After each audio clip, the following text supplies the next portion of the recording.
Lo más relevante que ha ocurrido principalmente en Guanajuato y en Jalisco, y esta falta de coordinación entre las autoridades que se evidenció con estos hechos. La Sedena comienza un operativo, pero autoridades estatales confirman que no tenían ni idea de lo que se estaba realizando. Para hablar de este tema, sumo a la plática a Javier Oliva, profesor investigador de la UNAM. Javier, muy buenos días.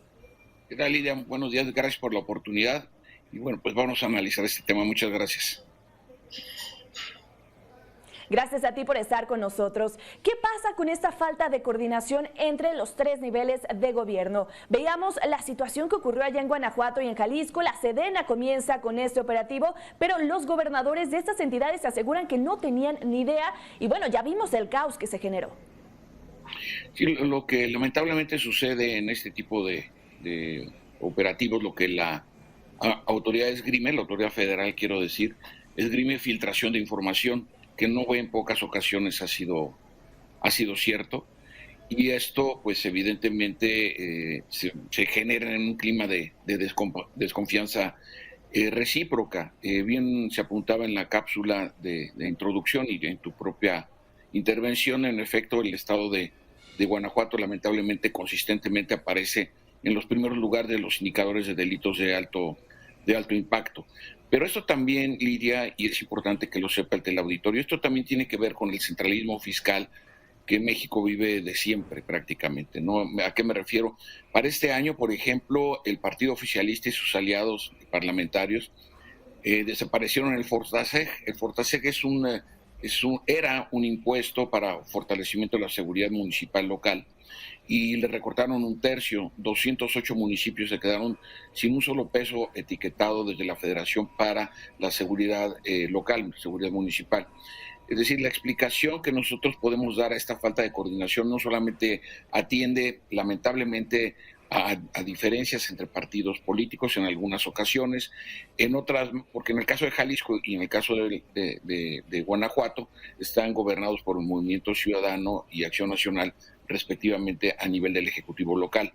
Pero si dejamos de lado esta variable que no en pocas ocasiones tiene peso, también la falta de coordinación, que además es algo que se viene demandando desde hace sexenios, porque tenemos una desconcentración en la representación política, y en el sentido de que hay alcaldes, gobernadoras, en fin, de distintos partidos, pero la asignación y la distribución del proceso fiscal sigue centralizado en el gobierno federal.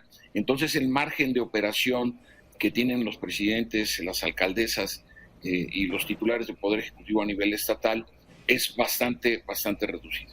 Entonces, no basta solamente con referirnos a que tengan mejor equipo, me refiero a armamento, uniformes, capacitación, sino también lo que se requiere es una mayor desconcentración en el ejercicio del presupuesto, porque hasta el momento la mayor parte de la opinión pública se centra en estas expresiones locales de violencia, en donde, si ustedes observan, y me estuve preparando para esta oportunidad, observamos en las tomas callejeras de donde se dan los eventos, no hay una sola presencia de policías locales, ¿no? Una cosa es que esgriman que no supieron, y otra cosa es no actuar. En municipios importantes, como es el caso de Zapopan, ni siquiera aparecen los bomberos, por ejemplo, ¿no?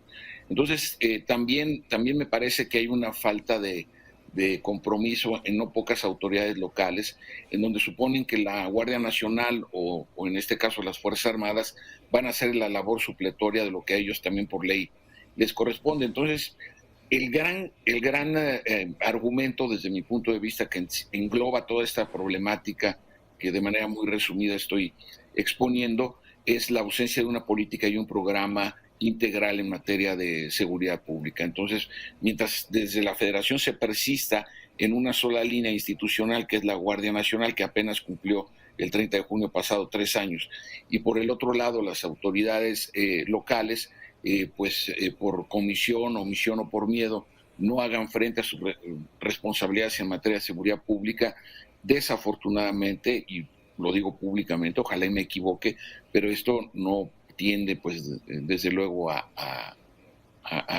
digamos, a recuperarse, ¿no? ¿Crees que también se puede interpretar, Javier, como una falta de confianza hacia los policías, tanto estatales como municipales? Pues por un lado sí, porque lo que pasa es que es tan volátil la planta laboral de las policías a nivel estatal y sobre todo municipal. Por ejemplo, los protocolos para presentar los exámenes de control y confianza pues son claves, ¿no? En cualquier democracia, ¿no? Ya sean funcionarios administrativos, cuanti más cuando son de operaciones tácticas, ¿no? Entonces, en esos términos, pues evidentemente las necesidades de cada municipio, porque no es la pregunta, por ejemplo, socioantropológica, perdón si sueno, soy profesor de tiempo completo en la UNAM, ¿por qué Yucatán aparece consistentemente en los últimos lugares de violencia criminal y por qué estados como Guanajuato o Sinaloa o Chihuahua aparecen como los más violentos? Porque aquí este prurito de que donde hay pobreza hay propensión al crimen, pues los estados más ricos de la República son los que más violencia representan, ¿no? Entonces, en esta lógica de la confianza a la que te refieres, pues desde luego atraviesa por estos protocolos, pero también por estas explicaciones locales. Yo no tengo la respuesta, pero valdría la pena hacer una investigación de fondo. ¿Por qué Badiraguato, en Sinaloa? Ahí han nacido 4 de los principales líderes históricos del crimen organizado en México, especialmente el narcotráfico. ¿Qué tiene ese municipio? ¿Qué características, no?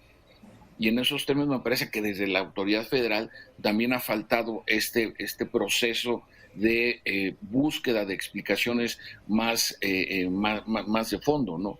Porque, insisto, la forma en la que estuvieron incendiando los delincuentes estas tiendas de conveniencia, como comúnmente se les conoce, bueno, ¿por qué no actuaron antes las autoridades locales? Hasta una vez consumados los delitos, había niños en algunas tomas que han estado circulando en las redes digitales de comunicación, había niños, pero obviamente la enorme mayoría de las mexicanas y mexicanos somos gente de bien, pues estaban haciendo su labor, sus actividades cotidianas, en fin, y no fue sino hasta que consumaron los hechos en donde comienza un tenue y discreto despliegue de bomberos y de policías, como lo decía al principio de esta intervención. Muchas gracias.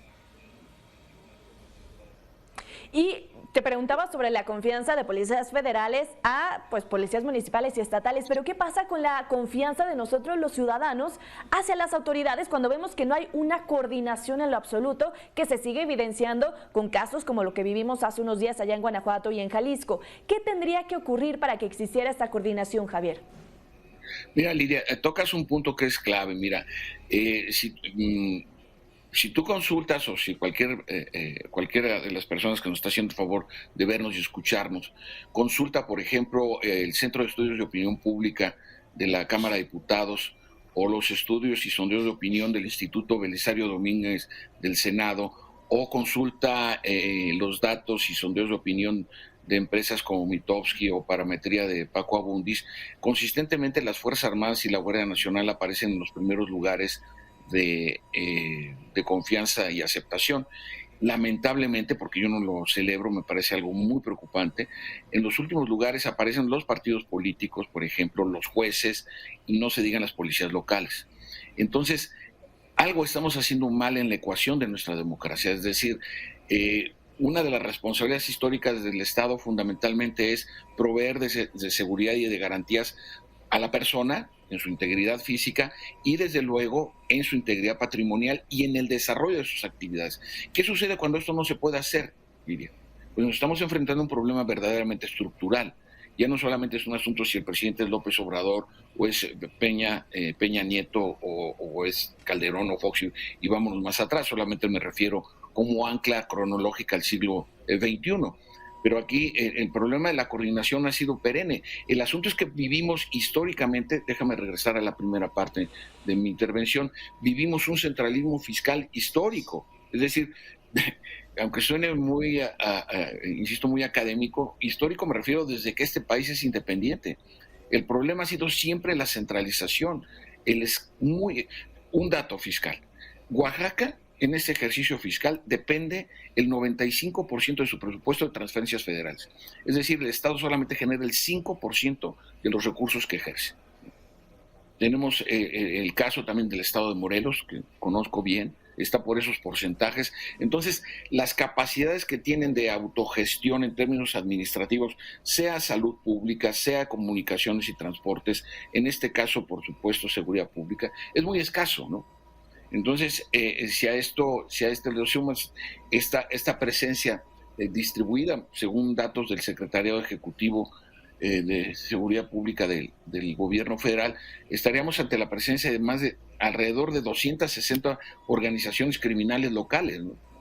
Es decir, esta atomización de la expresión violenta organizada y de delincuencia común, pues desde mi punto de vista, a estas alturas, pues todavía ayer la secretaria de Seguridad me parece que fue el 24º encuentro de secretarios de seguridad allá de todo el país, allá en Guerrero, en Acapulco, anunciaba todavía un nuevo programa, es decir, ya estamos más allá de la mitad del sexenio y esto que estoy señalando lo hicieron en los mismos sexenios. Yo recuerdo, por ejemplo, para el caso de Tamaulipas, con Enrique Peña Nieto, se presentaron 6 programas especiales para el gobierno, para el estado de Tamaulipas a lo largo del sexenio.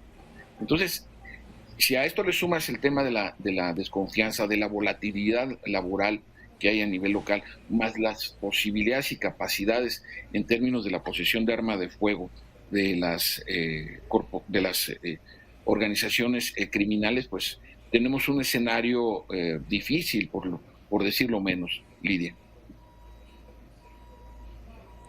Javier Oliva, muchísimas gracias por esta charla. Estoy segura, vamos a volver a tratar este tema, la violencia, la inseguridad que se vive en nuestro país, y me dará muchísimo gusto coincidir de nuevo contigo.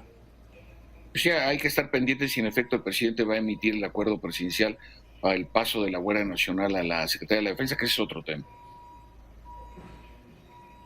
Así es, vaya tema, Javier, que también estaremos analizando aquí en Mega Noticias. Muchísimas gracias, te mando un fuerte abrazo, gracias por estar